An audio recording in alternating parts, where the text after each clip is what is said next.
बहू, तुमने मेरे शेर जैसे बेटे को गाय बकरी समझ लिया है क्या? हर रोज देखती हूँ, ना जाने क्या घास फूस नाश्ते में परोस देती हो और वो बेचारा चुपचाप खा लेता है। यही मेरा बेटा स्कूल और कॉलेज हलवा पूरी खाकर जाता था। इसकी जो भी इच्छा होती थी बिना कहे मैं पूरी कर देती थी। अब देखो, कुछ कहता नहीं, फिर भी तुम अपने मायके वालों के पास हमारी शिकायत करने से पीछे नहीं हटती होगी। सच कह रही हूं या झूठ? ललिता जी ने अपनी बहू नेहा से कहा। नेहा बोली, मम्मी जी, ऐसा नहीं है कि मैं आपके बेटे की दुश्मन हूँ। कल रविवार था, उन्होंने तेल मसाला बहुत खाया था, इसलिए आज उन्हें मैं हल्का नाश्ता दे रही हूँ। जानती हूँ आप माँ हैं, पर मैं उनका ख्याल आपसे कम नहीं रखूंगी। और आपको ऐसा क्यों लगता है कि बिना बात के अपने मायके में आप लोगों की शिकायत करूंगी? अरे सास और पति तो मेरे ही हैं, उनकी शिकायत करके मुझे क्या खुशी मिलेगी? ललिता जी बोली, रहने दो बहू, जब भी तुम्हारे मायके से कोई आता है या किसी का फोन आता है, कभी तुम्हारे चेहरे पर खुशी नहीं दिखती। घंटों उनसे बातें करती हो, फिर भी जताती हो कि तुम्हें कहाँ फुर्सत मिलती है। हमने भी घर परिवार संभाला है, तुमसे ज्यादा काम करते थे, पर हमेशा मुस्कुराते हुए हर किसी का स्वागत और विदाई करते थे। छोड़ो, मैं भी किसे समझा रही हूँ। इतना कहते हुए ललिता जी खा पीकर अपने कमरे में आराम करने चली गई। नेहा ने जाती हुई सास को देखकर सोचा, सही कहा है किसी ने, जब औरत ही औरत की परेशानी नहीं समझेगी तो किसी दूसरे से क्या उम्मीद लगाई जा सकती है। नेहा बच्चों को स्कूल भेजती, फिर पति को दफ्तर भेजती। पति को भी सास के सामने नाश्ता कराती थी, क्योंकि उन्हें लगता नेहा सबको स्वादिष्ट नाश्ता देती है और उन्हें सादा भोजन देती है। इसी कारण नेहा सबके लिए एक जैसा ही नाश्ता बनाती थी। वो बस अपनों से यही उम्मीद करती थी कि थोड़ी सी परेशानी कोई उसकी भी समझे। जहां गर्मी में हर कोई पंखे की हवा और एसी की ठंडक चाहता था, नेहा पसीने में तरबतर हो जाती थी। फिर भी अपनी जिम्मेदारियों को वो समझती थी। एक हफ्ते बाद उसका पति मुकेश दफ्तर से निकलते हुए बोला, आज कुछ बढ़िया खाने की इच्छा हो रही है, वक्त मिले तो बाहर से जाकर कुछ नॉनवेज ले आना। अभी तो मुझे आने में वक्त है, तब तक तो बना ही लोगी। वैसे भी एक ही तरह का खाना बनाकर तुम भी ऊब गई होगी। घर में काम ही कितना होता है, इसी बहाने तुम्हारा भी दिल लग जाएगा। नेहा ने अपने पल्लू से पसीना पोंछते हुए रसोई को देखा, क्योंकि उसने खाने की तैयारी लगभग कर ली थी। फिर भी वो बोली, ठीक है, मैं बाजार से जल्दी जाकर ले आती हूँ, आपके आने तक तैयार हो जाएगा। जैसे ही नेहा बाजार निकलने लगी, ललिता जी बोली, बहू, बाजार जा रही हो तो मेरी साड़ी का मैचिंग फॉल लेकर आना। नेहा बोली, मम्मी जी, ये दफ्तर से घर आने के लिए निकल चुके हैं और मुझे नॉनवेज बनाने के लिए बोला है। अगर मैं दूसरे काम में लग गई तो रात का खाना तैयार नहीं हो पाएगा, फिर ये नाराज हो जाएंगे, तो आपका काम किसी और दिन कर दूंगी। इतना कहते हुए नेहा जल्दी में निकल गई। ललिता जी पीछे से बोली, जताती तो ऐसे है जैसे पूरे घर का बोझ यही उठाती है। अरे मेरा बेटा अगर कमाकर ना लाए तो क्या मायके से लाकर खिलाएगी? ना जाने खुद को क्या समझती है। नेहा शाकाहारी भोजन करती थी, फिर भी भागी भागी गई और नॉनवेज लेकर आई। बनाने में वक्त लगा, पर गर्मी में बेचारी ने पति और परिवार को खुश करने के लिए वो भी किया।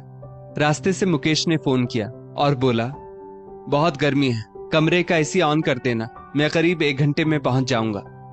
करीब 1 घंटे बाद मुकेश घर आया और आते ही बोला, आज मैं पराठा खाऊंगा, पर डाइनिंग हॉल में नहीं, कमरे में खाऊंगा।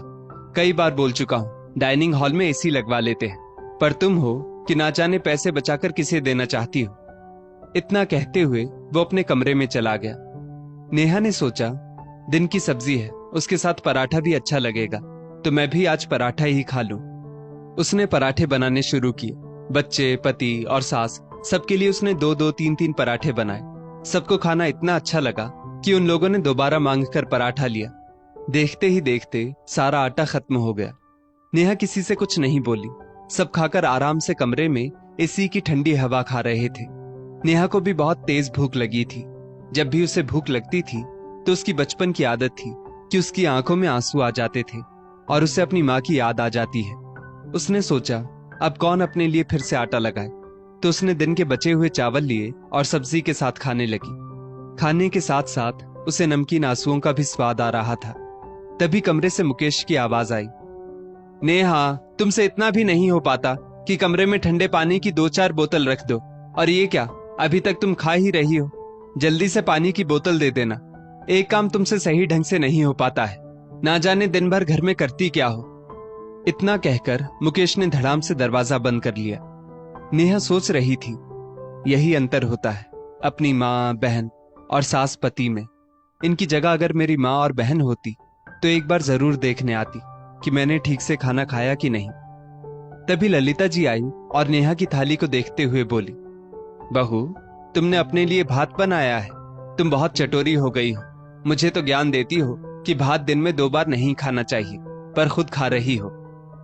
उनके इतना कहते ही न जाने नेहा की आंखों से आंसू फपक पड़े। ललिता जी बोली, हाय हाय बहू, मैंने तो कुछ कहा भी नहीं और तुम रोने लगी। ये आजकल की औरतों का यही ड्रामा मुझे अच्छा नहीं लगता। सास कुछ कहती नहीं कि बहुएं रोकर पूरे घर को इकट्ठा कर लेती हैं। नेहा अपने आंसुओं को पोंछने की नाकामयाब कोशिश करते हुए बोली, मम्मी जी, आपको मेरी थाली में भात नजर आया, पर वो भात दिन का है, ये नजर नहीं आया। आप सब एसी की हवा में खाना खा रहे हैं, मैं यहाँ बैठकर अकेली खा रही हूँ। किसी से नहीं हुआ कि एक बार मुझे भी पूछ लेता, क्या मैं इस घर के लिए कोई मायने नहीं रखती हूँ। ललिता जी बोली, अरे नॉनवेज और पराठे बनाने के लिए तुमने ही तो हाँ की थी।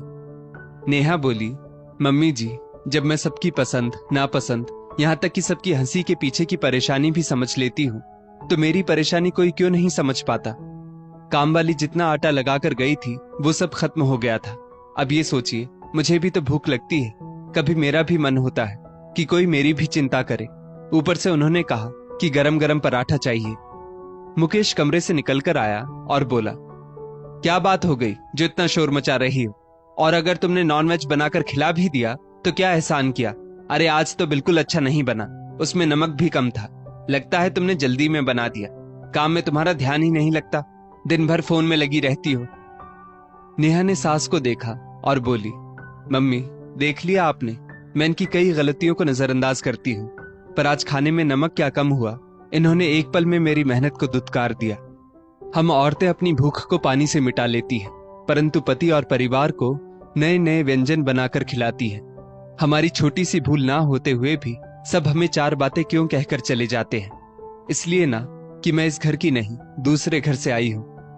इतना कहते हुए नेहा बचे हुए खाने को प्रणाम करके रसोई में रखकर रोते हुए अपने कमरे में चली गई। अगले दिन नेहा ने चुपचाप अपना काम किया और बेटे के कमरे में जाकर बैठ गई। ललिता जी बोली, बहू, कल की बातों को भूल जाओ। हो सकता है मुकेश दफ्तर से थक कर आया होगा, इसलिए तुम्हें 4 बातें सुना दी। नेहा बोली, मम्मी जी, मैं उनकी हर परेशानी को समझती हूँ, तो वो मेरी तकलीफ क्यों नहीं समझते हैं। खैर, जाने दीजिए, जाइए आप भी थोड़ा आराम कर लीजिए, तब तक मैं कुछ कपड़ों को इस्त्री कर लेती हूँ। नेहा जब कपड़ों को इस्त्री कर रही थी तभी उसकी माँ सुनीला जी का फोन आया। संयोगवश ललिता जी ने फोन उठाया। ललिता जी ने समधन से हालचाल पूछा, फिर बोली, हमारी बहू कुछ ज्यादा ही नाजुक है, कभी कभी ना जाने क्या हो जाता है, बिना बात के भी रोने लगती है। सुनीला जी हंसकर बोली, नहीं समधन जी, मेरी बेटी बहुत मजबूत है, पर हाँ, जब कभी भूख लगती है और थकान ज्यादा हो जाती है तो वो रोती है। सबको खाना परोस देगी, पर खुद का बनाया हुआ खाना कोई और परोस कर दे तब उसे अच्छा लगता है। ये उसके बचपन की आदत है। वो कहती नहीं, पर मैं समझ जाती थी कि उसे भूख लगी है। अब आप वहां हैं तो माँ की जिम्मेदारी तो आपको ही उठानी होगी, क्योंकि मेरी बेटी तो मैंने आपको दे दी है। उसे बहू नहीं, बेटी समझिए, तभी उसकी हर आदत आप समझ पाएंगी। रात को मुकेश चुपचाप खाना खा रहा था। नेहा जैसे ही ललिता जी को खाना देने लगी, ललिता जी बोली, बहू, तुम भी हमारे साथ ही बैठ जाओ और लाओ, आज मैं तुम्हारे लिए खाना लगाती हूँ। नेहा ने आश्चर्य से ललिता जी की तरफ देखा तो ललिता जी बोली, तुम सबके लिए इतना कुछ करती हो, तो क्या मैं तुम्हारे बनाए खाने को तुम्हें परोस नहीं सकती? और मुकेश, जब कभी तुम्हें कुछ खाना हो तो एक दिन पहले बहू को बताया करो, आखिर वो भी दिन भर घर के काम में थक जाती है। हम लोग खाने के समय ये भी नहीं देखते कि बेचारी बहू के लिए कुछ बचा है या नहीं। जब ये सबके लिए इतना सोचती है तो इसके लिए सोचने की जिम्मेदारी हमारी भी तो बनती है। सास की बातें सुनकर नेहा की आंखें भर आई। मुकेश को भी अपनी गलती का एहसास हुआ कि कल उसने कुछ ज्यादा ही बोल दिया था। उसने कान पकड़कर नेहा से माफी मांगी और कहा, मुझे माफ कर दो, मैंने ध्यान ही नहीं दिया कि खाते खाते हम कितना खा गए। तुम तो नॉनवेज खाती भी नहीं हो, फिर भी हमारे लिए बनाती हो। मैं बुद्धू, अरे नमक कम था तो ऊपर से डाल लेता, अपने इस बुद्धू पति को माफ कर दो। ललिता जी बोली, बहू ये तो बचपन से ही बुद्धू है, इसे माफ कर दो। अब रविवार को एक वक्त का खाना या तो हम बनाएंगे या बाहर से मंगवाएंगे, पर बहू को एक समय का आराम देंगे। क्यों बहू, अब तो ठीक है? नेहा झट से ललिता जी के गले लग गई और बोली, मम्मी जी सालों लगे पर आज मैं भी इस घर की हो गई। दोस्तों, सबके घर में एक घटना घटी होगी, पर आपको पता नहीं चला होगा कि बच्चे या पुरुष जब खाने लगते हैं तो कई बार महिलाओं के लिए रोटी कम पड़ जाती है, पर वो कभी शिकायत नहीं करती।